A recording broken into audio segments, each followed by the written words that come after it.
오늘은 우리 6월 마지막 주일입니다. 2012년이 시작한 것이 엊그제 같은데 벌써 6개월이 한 해의 반이 이렇게 다 지나가고 있습니다. 여러분 어떠셨는지요? 올 한 해 연말에 연초에 여러분들 기도하고 또 마음으로 계획한 모든 일들이 하나하나 이루어지고 있습니까?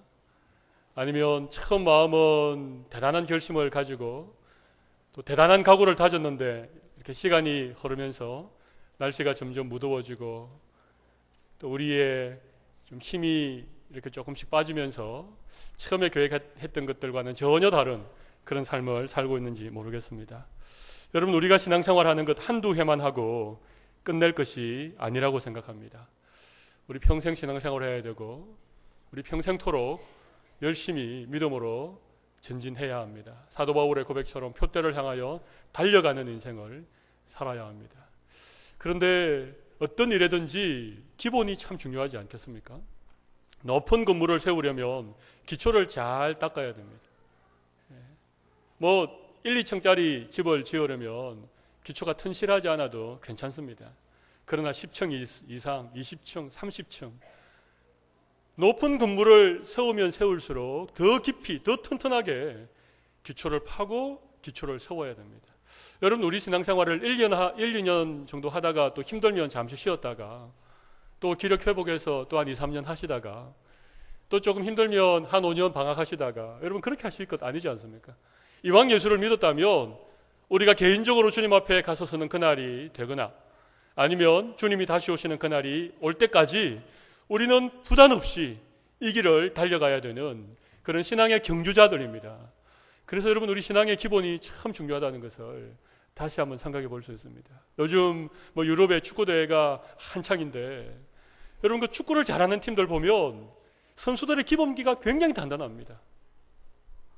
90분, 전후반 45분, 90분을 그냥 열심히 운동장 이곳저곳을 달려도 지치지 않는 체력. 여러분, 그것이 기본기 아니겠습니까? 신앙의 기본기. 그 운동선수들에게 필요한 그 어떤 기본적인 체력, 기본기. 이것이 중요하고 이것이 되어진 사람만이 그런 큰 무대에서 실력을 발휘하는 것처럼 여러분, 우리 신앙에 있어서도 기본기가 대단히 중요합니다.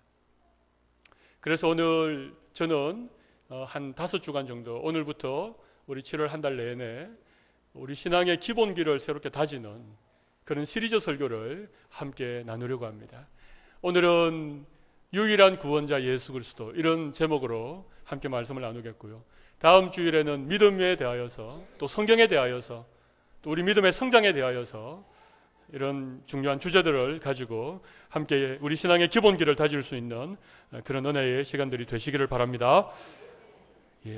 여러분, 우리 예수님께서 제자들에게 사람들이 나를 누구로 하느냐 그렇게 물어보았습니다. 그랬더니 예수님에 대하여 엘리야라 하기도 하고 때로는 세례 요한이다 하기도 하고 여러 그런 대답들이 있었습니다. 우리 예수님께서 그 대답이 별로 마음에 썩 좋지 않았습니다. 그래서 제자들에게 물어보았습니다. 그러면 너희들은 나를 누구로 아느냐? 소위 제자라고 말할 수 있는 너희들은 대체 나를 누구라고 생각하느냐? 그렇게 물었을 때에 예수님의 12제자 가운데 수제자인 누구죠? 베드로가 대답하여 이르되 주는 그리스도시요 살아계신 하나님의 아들이시니이다. 주는 그리스도시요 살아계신 하나님의 아들이시니이다. 이렇게 대답하자 우리 주님의 마음이 너무 흡족하셨습니다. 정답이었기 때문에 그렇습니다. 주님이 기대했던 대답을 베드로가 했기 때문에 그렇습니다. 그래서 우리 예수님께서 베드로를 축복해 주시고 이 베드로 너의 신앙 고백 위에 교회를 세우겠다. 그렇게 놀라운 약속을 베드로에게 해주셨던 것입니다. 여러분, 오늘 베드로가 주님에 대하여 신앙 고백했던 이 신앙 고백의 내용을 우리가 제대로 알아야 됩니다. 그래야만이 우리 신앙의 가장 기본이 예수님이 누구인지를 제대로 알아야 되지 않겠습니까? 여러분, 예수님 누구라고 생각하십니까? 여러분들도 베드로처럼 확신에 차서 분명한 믿음의 고백을 담아 주는 그리스도시고 살아계신 하나님의 아들입니다. 그렇게 고백할 수 있겠습니까? 이 말씀을 잘 알고 이 말씀을 많이 들었기 때문에 주는 그리스도이시고 하나님의 아들이십니다. 그렇게 얘기는 하지만 이 고백에 담겨있는 진정한 의미가 무엇이며 그리스도라고 할 때에 과연 우리가 무엇을 믿고 살아계신 하나님의 아들이라고 하는 이 고백 속에 어떤 의미가 담겨 있는지에 대해서 여러분 정확하게 아십니까? 여러분 시험지를 나눠드리고 한번 시험을 쳐볼까요? 여러분 우리가 막연하게 믿는 것 중요하지만 그보다 훨씬 중요한 것은 우리가 믿고 우리가 고백하는 그 믿음의 내용이 무엇이며 우리 고백의 기초가 무엇인지를 우리가 다시 한번 생각해 보는 것은 굉장히 중요한 의미를 가지고 있다라고 말씀드릴 수 있습니다. 그래서 오늘 저는 이 베드로의 고백 속에 담긴 예수님이 과연 어떤 분이신지, 우리가 예수님을 어떻게 믿어야 되는지, 이런 점들에 대해서 주어진 시간들을 통하여 함께 은혜를 나누기를 원합니다. 여러분 좋으시지요? 오늘 잘 들으십시오. 오늘 이 말씀을 제대로 하나하나 정리해 놓으시면 앞으로 신앙생활함에 있어서 적어도 예수님에 대하여서는 우리의 마음속에 아주 분명한 믿음의 확신을 가질 수 있고 흔들리지 않는 신앙의 기초를 세울 수 있는 좋은 기회가 되리라고 생각을 합니다. 먼저 두 번째 고백부터 한번 살펴보도록 하겠습니다. 살아계신 하나님의 아들이십니다. 한번 따라하겠습니다. 살아계신 하나님의 아들이십니다. 여러분 여기에 하나님을 어떤 분으로 그렇게 고백합니까? 살아계신 분으로. 살아계신 하나님의 아들입니다. 그냥 하나님의 아들이 아닌 살아계신 하나님의 아들이다. 여러분 그렇게 우리의 고백이 시작해야 된다는 것입니다. 여러분 하나님이 살아계심을 믿습니까? 여러분 하나님의 살아계심을 어떻게 믿을 수 있습니까? 두 가지입니다.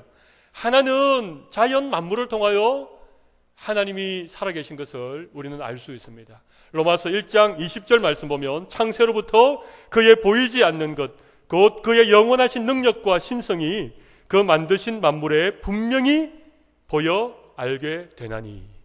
창세로부터 그의 보이지 않는 것, 우리의 눈으로는 볼 수 없습니다. 하나님은 우리 눈으로 볼 수 없죠. 그러나 곧 그의 영원하신 능력과 신성이 그의 만드신 만물에 분명히 보여 알게 된다는 것입니다. 여러분 하나님이 만드신 온 우주 만물을 우리가 바라볼 때에 과연 하나님은 살아계시구나. 여러분 이 아름답고 찬란하고 기기묘묘하고 달마다 형형 색깔을 바꾸어가는 이런 아름다운 자연을 만드신 분이 계시다는 것입니다. 그것을 만물 속에 하나님께서 두셨다는 것입니다. 하나님의 영원하신 능력과 신성을 그 만물 가운데 하나님이 두셨기 때문에 누구라도 그 자연 만물을 바라보면 정말 하나님이 살아계시구나, 하나님이 이것을 만드셨구나 하는 것을 고백하지 아니할 수 없다는 것입니다. 여러분 이제 휴가철이 곧 다가옵니다마는 여러분 좋은 데 가셔서 그동안 쌓였던 심신의 피곤을 푸시고 원기를 회복하는 그런 좋은 기회가 되실 뿐만 아니라 여러분 꼭 한 가지 하셔야 될 것이 있습니다. 여러분이 좋은 데 가시고 아름다운 자연을 여러분들이 바라보면서 늘 마음속에 이 아름다운 세상을 누가 만드셨다고요? 그렇습니다. 살아계신 하나님께서 이것을 만드셨다. 그런 믿음의 고백을 여러분들 할 수 있기를 바랍니다. 두 번째 하나님이 살아계시다라고 말할 수 있는 이유는 우리의 양심을 통해서입니다. 우리의 양심을 통해서. 여러분 죄를 지을 때에 막 쾌락이 있고 짜릿하고 죄를 짓는 것이 너무 좋아서 계속해서 죄를 짓는 사람 혹시 있으십니까? 여러분들 중에 그런 분 계십니까 혹시? 한편으로는 좀 쾌락이 있고 한편으로는 좀 재미가 있어도 마음 한켠에 찔림이 있고 양심의 가책을 받으시지요? 아니십니까? 우리 범천교회에 속한 성도님들은 다 그렇다고 저는 생각합니다. 우리가 죄를 지을 때에 양심의 가책을 받고 우리가 좀 나쁜 일을 하고 악한 생각을 품을 때에 우리의 마음에 편치 않는 이유가 뭐겠습니까? 하나님이 살아계시다는 것입니다. 하나님께서 우리와 함께 계시기 때문에, 성령 하나님께서 우리 속에 내주하고 계시기 때문에 우리가 하나님의 뜻을 떠나서 우리 마음대로 죄를 짓고 세상에 흠뻑 빠져서 살아가는 때에 우리의 마음에 편치 않음이 있다는 것입니다. 이런 우리 양심의 소리를 통하여서 하나님이 살아계시다라고 하는 것을 우리가 알 수 있습니다.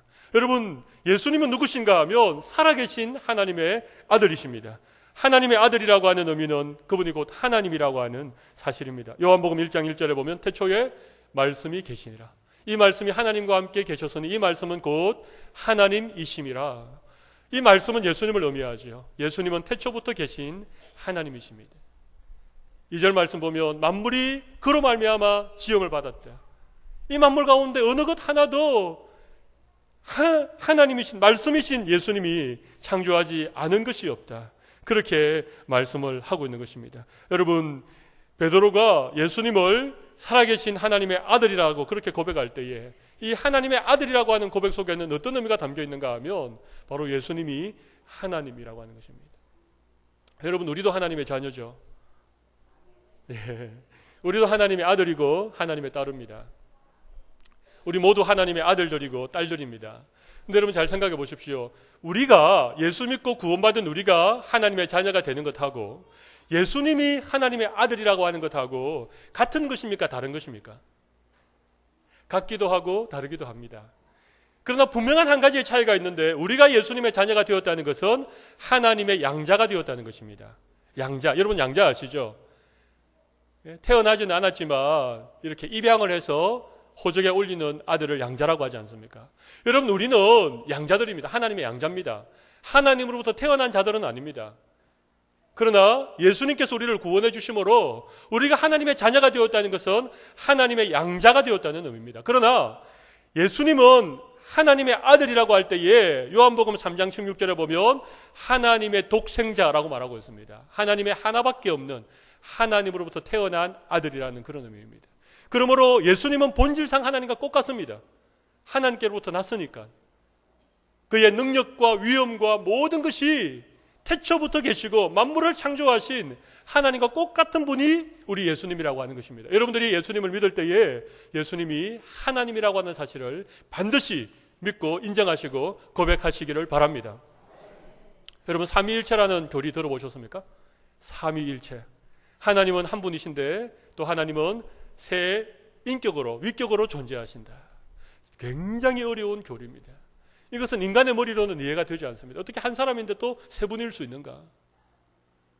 우리 예수님이 바로 삼위일체 하나님 가운데 제2위 성자 하나님 예수님이라고 하는 사실을 반드시 여러분 믿으십시오. 여러분, 이 삼위일체라고 하는 교리를 처음으로 라틴어로 표현한 사람이 있습니다. 영어로는 트리니티라고 하는 이 삼위일체라는 말을 처음으로 만든 사람이 유명한 초대 교부였던 트툴리안이라고 하는 사람입니다. 트툴리안이라는 이름은 여러분 기억 안 하셔도 됩니다. 근데 이 트툴리안이 아주 유명한 고백을 한 가지 했습니다. 삼위일체 교리가 만약 믿어진다면, 내가 이해된다면, 삼위일체라는 교리가 나에게 이해가 되어진다면 나는 결단코 믿지 않을 것이다. 이해되어지지 않기 때문에 나는 그것을 믿는다. 이런 고백을 한 일이 있습니다. 여러분, 예수님이 하나님이라고 하는 사실은 우리 믿음의 고백입니다. 우리가 그것이 다 이해되어지고 그것이 다 납득이 되어져서 믿는 것이 아니라 예수님이 하나님이라고 하는 사실은 우리 믿음의 그런 고백이 되어야 된다는 것입니다. 여러분, 예수님이 누구시라고요? 살아계신 하나님의 아들이십니다.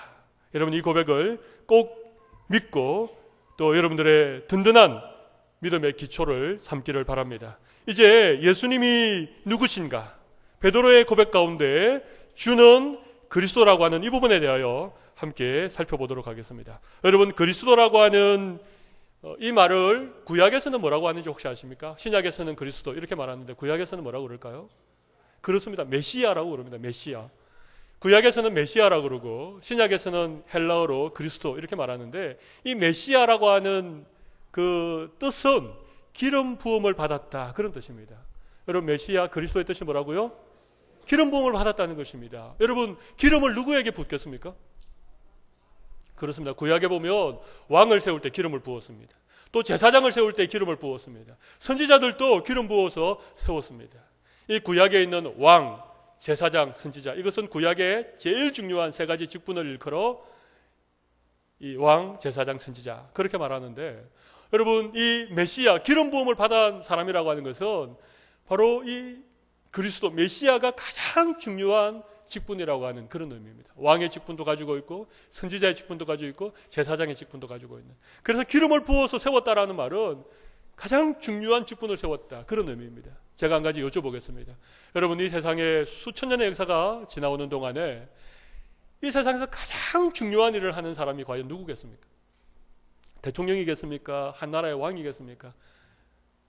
여러분, 잘 생각해 보시면 이 인류의 궁극적인 문제, 가장 심각한 죄의 문제, 죽음의 문제, 모든 세상에 태어난 사람들이 한결같이 가지고 있는 이 죄와 죽음의 문제를 해결할 수 있는 그 사람이 가장 중요한 일을 하는 사람 아니겠습니까? 그래서 메시아라고 할 때에 바로 구원자라는 의미입니다. 인류의 죄의 문제를 해결하고 우리를 죄와 사망에서 구원한 사람. 그래서 그리스도의 뜻이 구원자, 그렇게 말할 수 있는 이유가 다른 이유가 아닙니다. 그리스도라는 것은 메시아고, 메시아는 기름 부음을 받은 자인데, 기름을 붓는다는 것은 가장 중요한 직분을 의미하고, 이 세상의 모든 역사 가운데 가장 중요한 직분은 우리를 죄에서 구원해 주신 구원자이시다. 그래서 그리스도가 구원자라는 의미입니다. 이해가 되십니까? 다시 설명을 해드릴까요? 설명 안 해도 되겠죠? 여러분, 베드로가 주는 그리스도시요, 그렇게 고백한 것은 바로 예수님이 구원자라고 하는 고백입니다. 예수님이 온 인류가 기다려온 구세주이십니다. 메시아이십니다. 우리의 구원자이십니다. 우리의 죄와 우리의 사망의 문제를 해결하시고 우리를 구원해 주실 우리의 구주이십니다. 이런 고백을 베드로가 한 것입니다. 여러분, 예수님이 나의 구세주 되심을 믿습니까? 그렇습니다. 여러분, 예수님을 그리스도라고 부를 때에, 메시아라고 부를 때에, 구세주라고 부를 때에 바로 우리의 죄를 구원해 주실 분이라고 하는 것입니다. 여러분, 그렇다면 이 모든 인류 역사 가운데 가장 중요한 일을 한 이 구세주는 아무나 되겠습니까? 메시아가 아무나 되겠습니까? 뭐 내가 메시아다 그런다고 해서 그 사람 메시아가 되겠습니까? 세상에 이상한 메시아들이 참 많이 나왔습니다. 뭐 자기를 감람나무라고 하기도 하고, 뭐 자기를 이긴 자라고 하기도 하면서, 얼마나 이 거짓 예수가 많이 나오고 거짓 메시아가 많이 나오는지 모르겠습니다. 여러분, 그러나 메시아는 아무나 되는 게 아닙니다. 구원자, 곧 그리스도, 구원자는 아무나 되는 것이 아닙니다. 구원자의 자격이 있다는 것입니다. 구원자가 될 자격이 있습니다. 두 가지입니다. 구원자의 자격, 여러분 처음 들어보셨죠? 구원자의 자격이 두 가지 있습니다. 하나는, 첫 번째 자격은 죄가 없어야 된다는 것입니다. 첫 번째 자격이 뭐라고요? 죄가 있으면 안 됩니다. 죄가 있는데 어떻게 다른 사람의 죄를 위해서 죽겠습니까? 여러분, 죄의 값은, 죄의 삭선, 사망이지요. 죄값은 죽음입니다. 여러분, 큰 죄를 지어야만 죽는 것이 아니고 작은 죄를 지어도 그 죄값은 죽음인 줄로 믿습니까? 그런데 만약에 구원자이신 메시아가 죄가 있다고 생각해 보십시오. 그러면 아무리 그 사람이 다른 사람을 위하여 뭐 십자가를 지고 다른 사람을 위하여 대속의 죽음을 죽는다고 해도 그 죽음의 원인을 따지고 들어가 보면 결국은 누구 죄 때문에 죽는 겁니까? 자기 죄 때문에 죽는 것이지요. 그렇기 때문에 구원자는 죄가 있으면 안 됩니다. 죄가 없어야 된다. 이것이 첫 번째 자격입니다. 두 번째 자격은 뭐겠습니까? 그렇지만 우리와 똑같은 인간이어야 된다는 것입니다. 두 번째 자격이 뭐라고요? 우리와 똑같은 인간이어야 됩니다. 구약에는 수많은 양이나 염소나 뭐 소나 비둘기나 이런 것들이 제물로 많이 드려졌지만 그것은 궁극적으로 인간의 죄를 사할 수가 없었습니다. 그것은 하나의 예표고 그건 하나의 상징에 불과했습니다. 진짜 인간의 죄의 문제를 대속하기 위해서는 반드시 우리와 똑같은 인간이 우리의 죄를 대신하여 죄값을 치러야 되지요. 그렇기 때문에 메시아의 두 번째 자격이 뭐라고요? 우리와 똑같은 인간이어야 된다는 것입니다. 우리와 똑같은 사람이 아니면 결단코 인류를 대신하는 구원자가 될 수 없다는 것입니다. 여러분, 이 두 가지 자격을 갖춘 분이 누구겠습니까? 이 두 가지 자격을 갖추신 분은 예수님밖에 없습니다. 뭐 세계 4대 성인이 있지요. 뭐 스가모니도 있고 마호메트도 있지만은 여러분, 그런 분들이 뭐 종교를 만들고 뭐 대단하게 하지만 그 사람들은 구원자의 자격을 갖출 수가 없습니다. 우리와 똑같은 인간이라고 하는 하나의 자격은 갖출지 모르겠지만 죄가 없어야 된다라고 하는 이 자격은 결단코 갖출 수 없습니다. 왜냐하면 로마서 3장 23절 모든 사람이 죄를 범하였으며 하나님의 영광에 이르지 못하더니, 바로 앞에 있는 로마서 3장 10절 의인은 없나니 하나도 없다. 여러분, 이 세상의 모든 사람은 죄인인 줄로 믿습니다. 저도 죄인이지요. 여기에 앉아있는 모든 분들이 다 죄인입니다. 여러분, 그 어느 누구도 죄인 아닌 사람이 없습니다. 여러분, 우리가 죄라고 말할 때에 꼭 뭐 다른 사람에게 해를 끼치거나 아니면 도둑질을 하거나 이런 것만 죄가 아닙니다.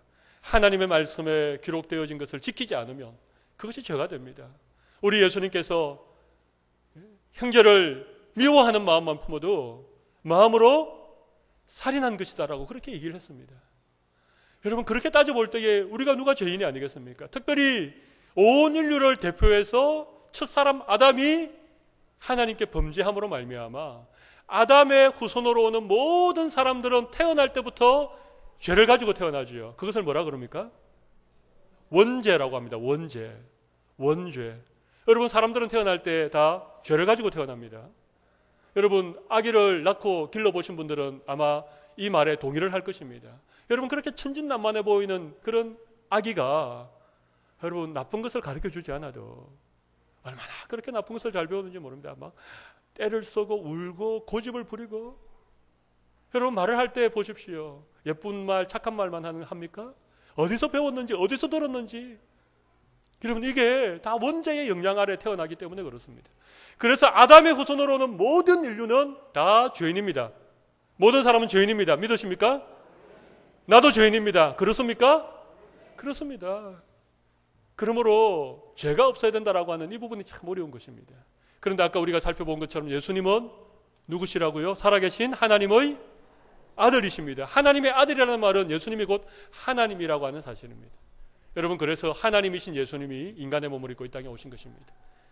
여러분, 이사야 7장 14절에 보면 이런 말씀이 있죠. 보라, 처녀가 잉태하여 아들을 낳을 것이니 그 이름을 임마누엘이라 하라. 그런 말씀 들어보셨습니까?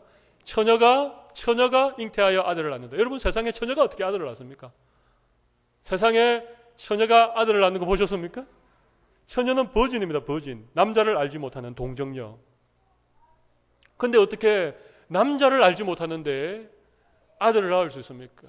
그래서 여러분, 이 성경을 번역하는 사람들이 특별히 영어 번역 성경 가운데 RSV라고 하는 이 영어 번역 성경에는 이 이사야 7장 14절을 번역하면서 처녀라고 하는 단어를 바꿨습니다. 그냥 여인으로 바꾸었습니다. 버진이라고 하지 않고 우먼이라고 했습니다. 우먼은 결혼한 여자도 포함되고 결혼하지 않는 여자도 다 포함되는 말입니다. 여러분, 보라, 처녀가 잉태하여. 분명히 처녀라고 했는데 그게 이해가 안 된다는 것입니다. 어떻게 처녀가 아들을 낳냐? 그것은 불가능하다. 그래서 이 처녀라는 말은 잘못됐으니까 번역을 할 때 여자로 번역하자. 여자로. 보라, 여자가 잉태하여 아들을 낳을 것이니 그 이름을 임마누엘이라 하리라. 그렇게 영어로 번역한 성경이 나올 정도로 이것은 참 어려운 얘기입니다만은, 그러나 잘 생각해 보십시오. 구원자의 자격이 뭐라고요? 우리가 똑같은 사람이지만 죄는 없어야 된다. 이 두 가지 자격을 완벽하게 만족시키려면 여자의 몸에서 나야 되지만 남자로 인하여 잉태된 것이 아닌 성령으로 잉태되어져서 처녀의 몸에서 태어나야 되는 것입니다. 그래서 여러분, 동정녀 마리아가 성령으로 잉태되어서 그 마리아를 통하여 예수님이 우리와 똑같은 그런 사람의 몸을 입고 이 세상에 오셨다는 것은 여러분, 우리 기독교의 가장 핵심 진리입니다. 여러분, 이 사실을 믿지 않으면 우리가 예수님을 믿지 않는 것입니다. 이 사실을 믿지 않으면 우리는 기독교 신앙을 가졌다라고 말할 수 없습니다. 여러분, 솔직히 한번 고백해 보십시오. 예수님이 처녀의 몸에서 성령으로 잉태되어 나신 것을 믿습니까? 여러분들이 전도하는 다른 사람에게 예수님에 대해서 그렇게 예수님이 태어났다는 것을 자신 있게 말할 수 있습니까? 그렇게 말하는 좀 주저주저가 되고, 그렇게 말하면 꼭 우리 보고 이상한 사람 취급받을까 봐 그런 말을 하는 것이 좀 자신감이 없습니까? 기도하십시오. 이것이 믿어지도록, 이것이 내가 정말 내 마음에 확신될 수 있도록. 여러분, 이것이 우리 믿음의 가장 기본적인 기초입니다. 이 기초가 바르게 다져지지 않으면 여러분, 아무리 여러분들이 뭐 성경 읽고 또 교회 생활 열심히 하고 교회 봉사 많이 하고 그렇게 해도 다 그것은 모래 위에 세운 집 사상 누각에 불과합니다. 오늘 이 분명한 믿음의 기초를 세우실 수 있는 여러분들이 되시기를 바랍니다. 처녀가 잉태하여 아들을 낳았습니다. 예수님은 죄는 없었어야 되지만 우리가 똑같은 인간의 몸을 입기 위하여 동정녀 마리아에게서 성령으로 잉태되어 나신 분임을 믿습니다. 여러분, 그렇다면 한 가지 의문이 들지 않습니까? 하나님은 전능하시고 하나님은 말씀 한마디로 온 우주 만물을 다 창조하실 수 있는 분이신데, 아니 굳이 사람들이 잘 이해도 되지 않고 너무 회개망측한 그런 얘기처럼 들리는 처녀의 몸에서 예수님이 잉태되어서 태어나서 그런 구원자가 되시는 그런 계획 말고 좀 더 다른 계획을 세우시면 안 될까요? 뭐 하나님이 온 인류를 그냥 뭐 갑자기 그냥 지구에서 천국으로 한꺼번에 타임머신을 타고 이동하는 것처럼 그렇게 순간이동 같은 걸 이용해서 샥 천국으로 옮겨가면 되지 않을까요? 그런 생각 해보지 않습니까? 여러분, 그럴 수 없는 이유가 있습니다. 왜냐하면 하나님은 우리를 정말 정말 사랑하는 사랑의 하나님이기도 하지만 하나님은 공의로운 분이시기 때문에 그렇습니다. 하나님이 어떤 분이라고요? 공의로운 분이십니다. 하나님이 아담과 함께 언약을 맺을 때에 선악을 알게 하는 나무의 실과를 먹지 말라. 먹는 날에는 정령 죽을까 하노라가 아니라 죽으리랍니다. 여러분, 하나님 앞에 범죄한 인생은 반드시 죽습니다. 이것이 죄의 값입니다. 우리 하나님은 공평한 재판관이기 때문에 하나님께서 죄의 값이 죽음이라고 하는 이 사실을 하나님이 지키셔야 되는 것입니다. 여러분, 어떤 어려운 재판관 앞에 죄수가 한 명 끌려왔는데 그 죄수의 얼굴을 보는 순간 깜짝 놀랐습니다. 왜냐하면 그 죄인이 자기 아들이었기 때문에 그렇습니다. 아들이 살인죄를 짓고 지금 법정에 섰는데 이 아들이 받을 벌은 딱 한 가지입니다. 사형밖에 없습니다. 사형을 언도해야 됩니다. 그런데 여러분, 이 재판관이 아버지이기 때문에 자기 아들이라고 무죄를 선언할 수 있겠습니까?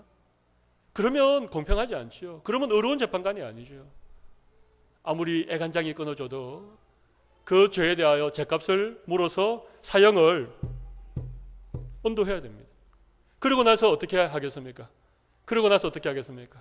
아버지가 법복을 벗고 그 자리에 내려와서 아들을 대신하여서 자기가 사형대에서 그렇게 대신 사형을 당하는 것입니다. 여러분, 이게 아버지입니다. 우리 하나님이 공의로우시기 때문에 우리의 죄의 문제를 반드시 값을 치름으로 해결하셔야 된다는 것입니다. 그래서 우리 예수님께서 십자가에서 돌아가시면서 맨 마지막에 하신 말씀이 뭐죠? 다 이루었다. 다 이루었다. 이것은 헬라어로 테텔레스타이라고 합니다. 테텔레스타이. 값을 다 지불했다는 얘기입니다. 우리의 죄값을 다 지불했다. 하나님께서 우리의 죄를 위하여 아들을 십자가에 죄값으로 내어놓음으로 우리의 모든 죄값을 완전히 지불하셨다. 여러분, 이 사실을 여러분 우리가 꼭 기억하셔야 되겠습니다. 여러분, 어떤 사람이 길을 걷는데 개미집을 하나 발견을 했습니다. 개미들이 거기다가 왕국을 막 이루고 수많은 개미들이 거기서 왔다 갔다 하면서 정신없이 그냥 살아가고 있는 모습을 신기하게 지켜보고 있는데 잠시 이렇게 눈을 보니까 여러분 트랙터 있죠. 트랙터가 막 밭을 갈면서 땅을 뒤집어 보면서 여기로 오는 것입니다. 그냥 그대로 두었다가는 이 개미들이 어떻게 되겠습니까? 다 죽지요. 완전히 그냥 멸망을 당하겠지요. 그래서 이 사람이 너무 안타까운 마음으로 개미들에게 소리를 쳤습니다. 개미들아, 지금 트랙터가 땅을 갈면서 오니까 빨리 피해라. 아무리 소리를 치고 아무리 얘기를 해도 여러분, 개미들이 알아들을 수 있겠습니까? 없겠습니까? 알아들을 수 없는 것입니다. 방법은 딱 하나. 자기가 개미가 되어서 개미의 집에 들어가서 개미의 언어로 개미들에게 이 사실을 알리지 않으면 개미들은 알 수 없다는 것입니다. 여러분, 하나님께서 왜 인간이 되셔야 되는지 이해가 되십니까? 왜 예수님께서 죄가 없으신 인간의 몸으로 이 땅에 오셔서 우리를 대신하여 십자가를 지셔야 되는지 여러분 이제 아시겠습니까? 여러분, 이것이 우리 믿음의 가장 중요한 우리 믿음의 기초입니다. 오늘 하나님께서 우리에게 이 놀라운 은혜를 주시기를 바랍니다. 요한복음 14장 6절 보면 내가 곧 길이요 진리요 생명이니 나로 말미암지는 않고는 아버지께로 올 자가 없느니라. 여러분, 우리 예수님이 길 되시는 것을 믿으시기 바랍니다. 우리 예수님만이 영원토록 변치 않는 진리이심을 믿으시기 바랍니다. 여러분, 우리 예수님만이 생명입니다. 예수님 안에 생명이 있습니다. 여러분, 뭐 아실지 모르겠습니다만은 김성화 목사님이라는 분이 계십니다. 이 목사님은 원래 중이었습니다. 스님이라고 하는 말은 조금 높이 있는 것이어서 스님이라고 하죠. 이분은 스님이셨는데 오랫동안 불경을 읽고 그렇게 하는 가운데 이분이 어떤 일로 감옥에 가게 되었습니다. 감옥에 갔는데 불경만 이렇게 자기가 계속 읽기 위해서 이렇게 책을 요구했는데 한 번은 이 교도관이 불경이 아닌 다른 책을 한 권 주더라는 것입니다. 그걸 보니까 그게 성경이더랍니다. 그래서 아이고, 내가 중인데 불경을 읽었는데 왜 성경을 주느냐. 아이고, 불경은 다른 사람이 다 빌려가고 이제 성경밖에 없어서 그래도 무료할 것 같아 성경을 한 권 넣어준다. 뭐 읽든지 말든지 마음대로 해라. 그래서 성경을 받았다는 것입니다. 이거 받고 보니까 그 교도소에 있으면 심심하고 무리하고 시간이 안 가지 않습니까? 그래서 대체 이 성경이 뭔가 하고 이렇게 읽어보는데 누가복음을 읽는데 놀라운 사실을 한 가지 발견한 것입니다. 예수님이 길을 가시는데 나인성 한 과부가 울면서 예수님 앞에 달려와서 내 아들이 죽었다. 그렇게 하자. 우리 예수님이 그 나인성 과부의 아들을 살려주는 그 말씀을 읽으면서 이 사람이 눈이 번쩍 뜨이고 천지가 개벽하는 것 같은 충격을 받았다는 것입니다. 왜냐하면 불경에 보면 너무나도 비슷한 얘기가 나온다는 것이죠. 인도의 구시라성에서 석가모니와 제자들이 이렇게 숲에서 쉬고 있는데 그 성에 있는 한 과부가 울면서 석가모니에게 달려온 것입니다. 지금 내 아들이 죽었다고. 하나밖에 없는 내 아들이 죽었다고. 내 아들을 좀 살려달라고. 그러니까 석가모니가 뭐라고 하는가 하면 그러냐고. 알겠다고.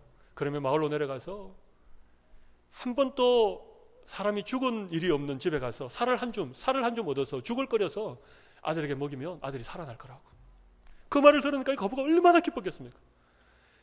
달려 내려가서 집집마다 문을 두드리면서 그 살 한 줌을 구해보려고 하는데 여러분 구할 수 있었겠습니까? 없었겠습니까? 구할 수 없지요. 여러분 사람이 죽지 않은 집이 어디 있겠습니까? 그래서 너무나 허탈한 마음을 가지고 다시 이 석가모니에게 와가지고 아무리 내가 다녀도 사람이 죽지 않은 집이 없어서 살을 구하지 못하였다. 그렇게 하소연을 하니까 이 석가모니가 이렇게 얘기했다는 것입니다. 인생은 생자 필멸이라. 인연을 따라 살고 인연을 따라 사라지는 것이니 너무 슬퍼하지 말아라. 그러면서 보냈다는 것입니다. 인간적인 위로만 해주었지 그 죽은 아들을 살려낼 수 없는 석가모니였는데 우리 예수님은 나인성 그 과부의 아들을 말씀 한마디로 살리는 것을 보면서 이분의 생각이 바뀌고 이분이 저를 뛰쳐나와서 신학을 공부하고 목사가 됐다는 것입니다. 여러분 예수님은 우리의 죄를 대신하여 십자가에서 죽으시고 우리에게 참된 길과 진리와 생명을 주시는 분인 줄로 믿으시기를 바랍니다. 사도행전 4장 12절에 천하 인간의 구원을 얻을 만한 다른 이름을 우리에게 주신 일이 없음이라. 여러분 예수님만이 유일한 구원자이십니다. 예수님만이 우리의 죄의 문제를 해결해 줄 수 있는 유일한 구원자라고 하는 사실을 여러분 오늘 다 믿음으로 고백하시기를 바랍니다. 지금까지 절에 가도 되고 천주교를 다녀도 되고 교회를 다녀도 되고 다 같은 종교인데 예수를 믿어도 되고 여러분 천만의 말씀입니다. 예수님을 믿지 않으면 구원을 얻을 수 없는 줄로 믿습니다. 우리 예수님은 말씀대로 이 땅에 오시고 죽으시고 십자가에서 우리의 죄를 대속하시고 부활하시고 승천하셨습니다. 이 모든 것은 하나님의 신실한 약속의 말씀이 하나하나 정확하게 이루어졌습니다. 그 가운데 아직까지 이루어지지 않는 한 가지의 약속이 있습니다. 여러분 뭡니까? 그렇습니다. 주님이 다시 오신다는 것입니다. 주님이 다시 오신다는 것입니다. 예수님은 말씀대로 이 땅에 인간의 몸으로 오셨고 십자가에서 죽으시고 죽은 지 사흘 만에 부활하셨다가 모든 제자들이 보는 앞에서 하늘로 올리움을 승천하셨습니다. 그리고 우리 예수님께서 곧 다시 오시겠다 약속하셨습니다. 여러분 우리 예수님이 곧 오십니다.